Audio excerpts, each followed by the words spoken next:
Look up at the night sky. On a clear, dark night, away from the city lights, you can see thousands of stars. Each one is a tiny point of light, a distant sun shining in the vast darkness of space.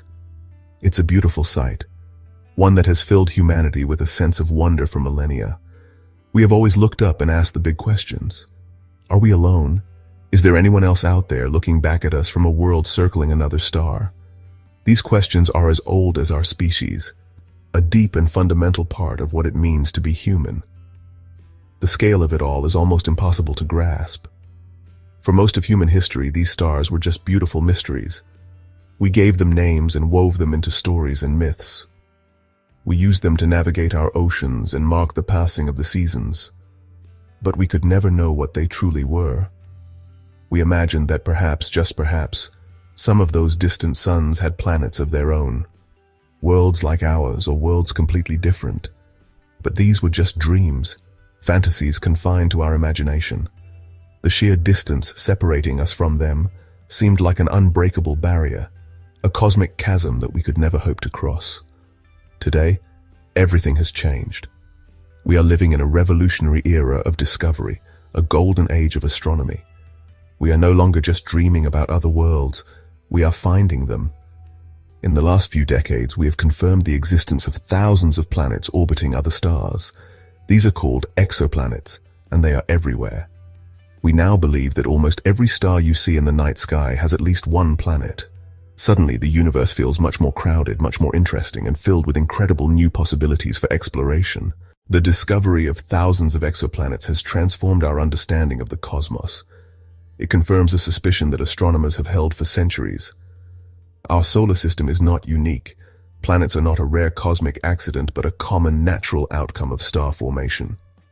The universe, it seems, is a prolific planet builder. We have found planets larger than Jupiter, often called hot Jupiters, orbiting incredibly close to their stars. We have found rocky worlds similar in size to Earth, which we call super-Earths.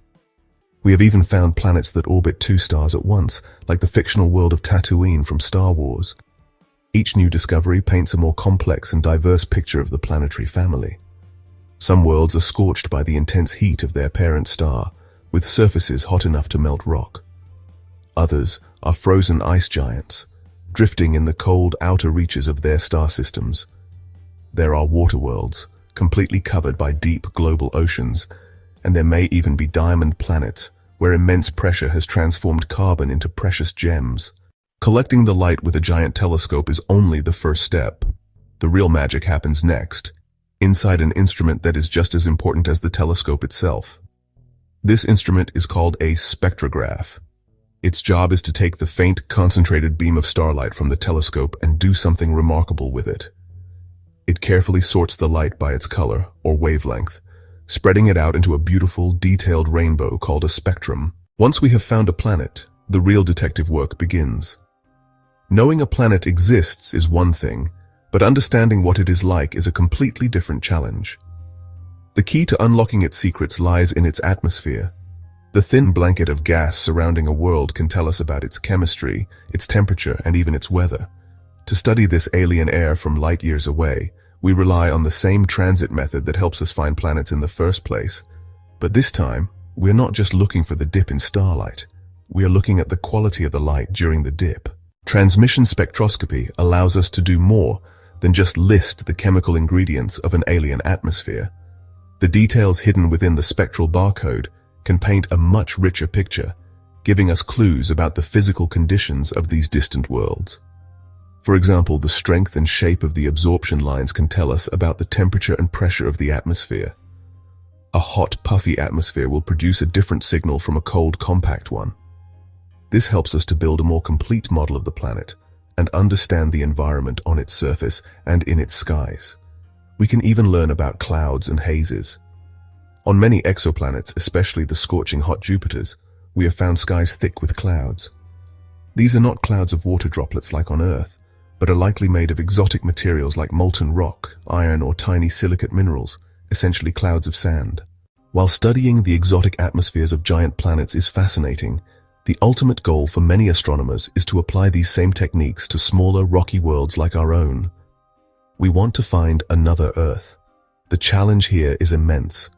A planet the size of Earth has a much smaller, thinner atmosphere than a gas giant. The signal imprinted on the starlight during a transit is hundreds of times weaker, pushing our technology to its absolute limit. Detecting the barcode of an Earth-like atmosphere is one of the greatest scientific challenges of the 21st century, and it is the primary mission of the James Webb Space Telescope. With tools like the James Webb Space Telescope,